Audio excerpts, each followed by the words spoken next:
what it is. Empowering feminist Joy herself, everyone. And this is why, of course, she's on The View and not working for the most powerful man in the world, because Caroline would wipe the floor with you bitter, banshee. Joy Behar, one of the loudest voices on The View, has just been fired. ABC is keeping quiet, but whispers of a massive legal battle are spreading fast. Was this a long overdue consequence of her reckless comments? Or was she pushed out to protect ABC's reputation? Let's find out. Joy Behar, a long-standing co-host of The View, has built her career on sharp commentary and unfiltered opinions. However, her recent departure from the show has raised discussions about whether her history of controversial remarks has finally led to significant consequences. Trump's back in the White House. Republicans control both the House and the Senate.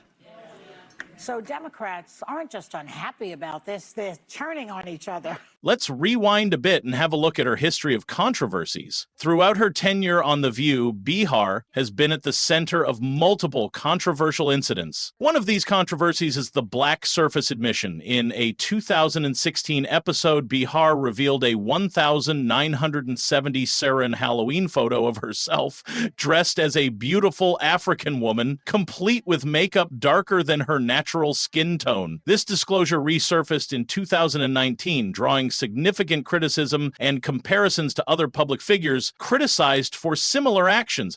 That is Barbara. She works till the very last minute. She loves being at work.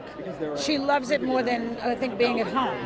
But, you know, and I don't expect her to be home now. And how can you forget the nurse comment controversy? In 2015, Behar questioned Miss Colorado Kelly Johnson's decision to wear a nursing uniform and stethoscope during the Miss America display, asking, why does she have a doctor's stethoscope on? The remark was perceived as demeaning to the nursing profession, leading to widespread backlash and prompting an apology from Behar. I was looking at a Miss America tape, and there's a woman wearing like an outfit with a stethoscope, and I'm thinking, is she in the costume? I didn't know she was a nurse. Yeah. The most notable one is the Alec Baldwin conspiracy. In January 2023, Behar suggested that actor Alec Baldwin faced involuntary manslaughter charges due to political bias, mistakenly claiming the district attorney was a big Republican. She later issued a clarification acknowledging her mistake. The DA who is indicting him, or whatever the legal term is right now,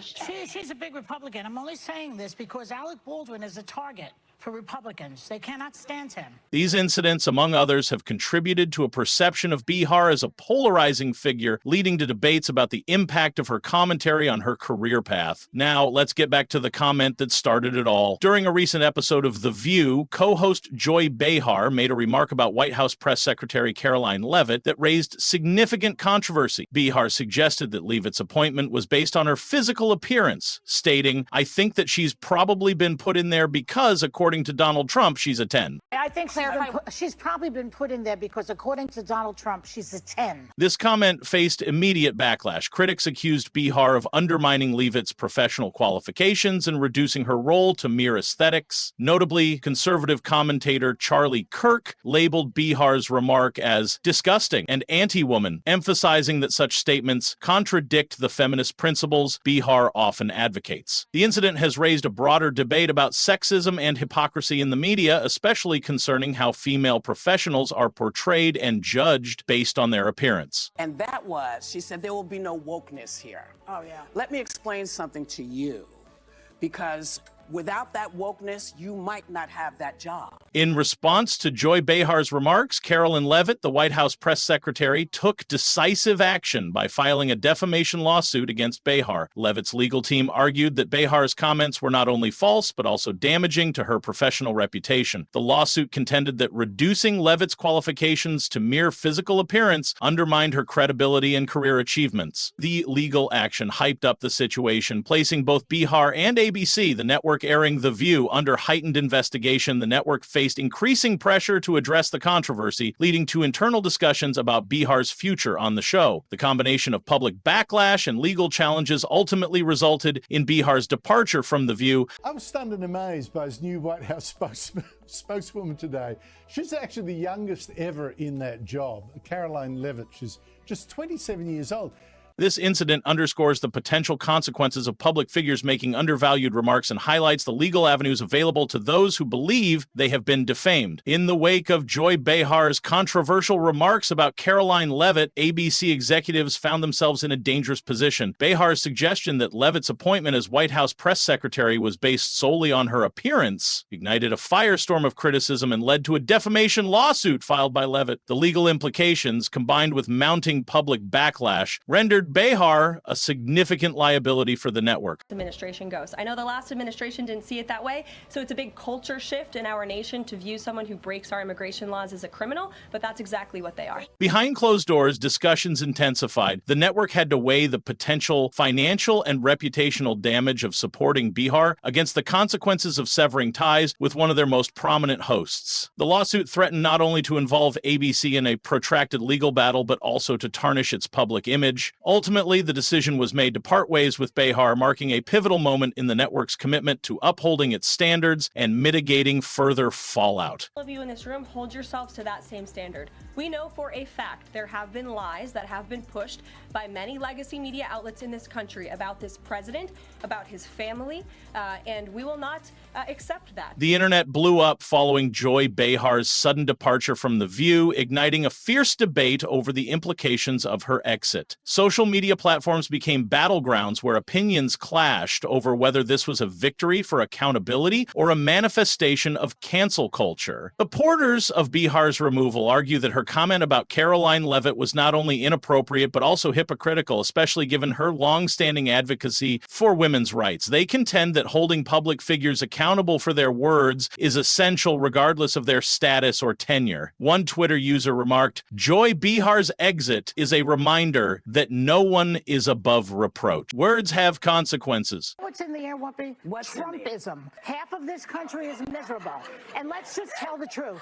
We hate that he won. Conversely, Behar's defenders view her firing as an overreaction, suggesting it exemplifies a growing trend of intolerance toward differing viewpoints. They express concern that such actions stifle free speech and create a culture of fear among media personalities. A Facebook post lamented, "We've reached a point where a single misstep can erase decades of contribution. This isn't progress, it's..." Amidst the uproar, discussions have also emerged about the role of media in shaping public perception and the fine line between accountability and censorship. The incident has prompted media outlets to reflect on their responsibilities and the potential chilling effect of swift punitive actions. As the dust settles, the broader implications of Behar's departure continue to resonate, prompting introspection within the media industry and among audiences about the values of free expression, responsibility, and the evolving standards of public discourse. As The View approaches its 28th season, significant changes are underway. The show has recently moved to a new state-of-the-art studio located in downtown Manhattan, enhancing its production capabilities and audience experience. In addition to the new studio, The View has expanded its reach by introducing The Weekend View, a half-hour program airing on Saturdays. This new show features the Friday panel of co-hosts Joy Behar, Sunny Hostin, Sarah Haynes, Alyssa Farah Griffin, and Anna Navarro, offering an extended Hot Topic segment and clips from the companion podcast Behind the Table. Notably, Whoopi Goldberg does not appear on the weekend edition, as she does not work on Fridays. These developments come during ongoing discussions about the show's direction and co-host dynamics. Joy Behar, a long-standing co-host, has been absent recently due to her involvement in an off-Broadway play, My First Ex-Husband. During her absence, original panelist Star Jones returned as a guest co-host, sparking conversations about potential shifts in the co-host lineup. As The View continues to evolve, questions arise about its future direction. Will the introduction of The Weekend View and the new studio setting influence the show's format and content? How will the dynamics among co-hosts adapt with these changes? Viewers and industry insiders alike are keenly observing how these developments will shape the show's trajectory in the coming months. With Joy Behar's sudden departure, The View is now facing one of its biggest shakeups in years. The question on everyone's mind is, who will take her place? Behar was not just another panelist, she was a defining voice on the show for decades. Her sharp wit, unfiltered opinions, and fiery exchanges made her a polarizing yet essential figure. Now ABC has a critical decision to make. Will they bring in a familiar face, or will they take a risk with a fresh and unexpected choice? Several names have already started circulating as potential replacements. One of the most talked about contenders is Star Jones, one of The View's original co-hosts, who recently made a guest appearance. months. Her return to the show sparked speculation that ABC may be testing the waters for a more permanent comeback. Another strong possibility is Lisa Ling, a respected journalist who previously co-hosted The View and could bring a more serious, fact-driven approach to the show. Some industry insiders believe ABC might consider Gretchen Carlson, a former Fox News anchor who could shake up the panel with a strong conservative presence, adding more balance to the discussions. Alternatively, ABC could choose to elevate Alyssa Farah Griffin, who is already on the panel and has been gradually increasing her presence. She has positioned herself as a moderate conservative voice, often clashing with co-hosts like Sunny Hostin and Whoopi Goldberg. If the network decides to go in a completely new direction, they might opt for someone younger, more politically independent, or even someone from outside traditional media circles. Behind the scenes, ABC executives are reportedly testing various guest co-hosts before making an official decision. They need to find someone who can bring ratings, keep the audience engaged, and maintain the fiery, debate-heavy format that Behar helped shape. Whoever takes her seat will define the next era of The View, and ABC cannot afford to make the wrong choice.